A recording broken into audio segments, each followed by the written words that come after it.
Welcome back to our channel mga kamaster. So pakilala ko lang sa inyo ngayon yung bago kong biling hair straightener or yung plancha. Ito nga pala yung Max Styler MC5517. So kaya ko nga pala binili to mga kamaster is nagandahan ako sa lagayan niya. First thing na kinonsider natin dito mga kamaster kaya natin binili to is yung init niya na pumapalo ng 480 degree. At syempre, hindi naman tayo dahil sa sumusunod sa uso, dahil itong Max Styler is napatunayan na rin naman talagang magandang gamitin, especially sa mga rebond at sa mga keratin treatment. So this iron is designed for keratin treatment talaga.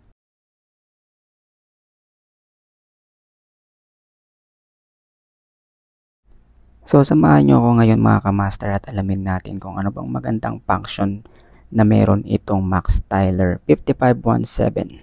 Umpisa na agad natin ngayon mga kamaster. So ang init nito ay pumapalo ng 480.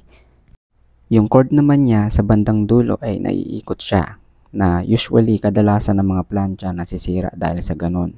Pero itong Max Styler 5517, pwede mo siyang ikot-ikutin at may iwasan mo siyang masira agad. Meron siyang 1-inch nano titanium plates na which is na kapag ginamit natin mga kamaster is magandang maganda talaga para sa mga rebond. Sobrang lambot at talagang sobrang straight at makintabang kanyang magiging effect. Okay, punta naman tayo ngayon sa part na kung paano gagamitin itong Max Styler MC5517. Umpisahan natin ngayon sa mga color treated hair o yung may kulay. Unang-una sa lahat, kapag ang color treated hair ay nirebond natin, dapat nating i-consider ngayon yung init na gagamitin natin sa plancha is bababaan natin. Huwag nating ugaliin na kung ano yung gamit natin dun sa kulot na buhok at pati na rin sa may kulay ay isa lang. Sa may kulay po na buhok ay dapat ay mas mababa ang kanyang init. Instead of 480, ang ginagamit ko lang dito mga kamaster is around 370 pababa. Depende na lang yan sa hair texture kung very fine or nasa normal yung kanyang texture. One thing na tatandaan natin dito mga kamaster, kapag yung dulo is nasunog or nag-freezy, doon tayo dapat magbawas ng init, especially kung fine na color treated. Ganon din sa mga normal, wavy man yan basta walang kulay.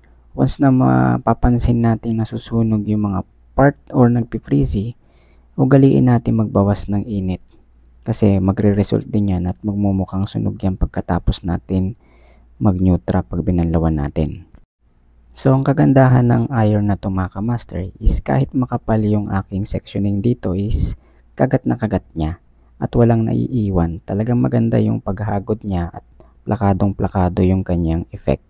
So sa mga makakapal na buhok naman o mga kinky hair, wala nang problema. Isagad mo na yung plancha mo ng 480 at malalaman mo kung gaano siya kaganda gamitin. So kung gusto mong subukan to mga kamaster, i-click mo lang yung yellow basket. And that's all for today. Maraming salamat sa panonood at pagsuporta sa ating mga social media account.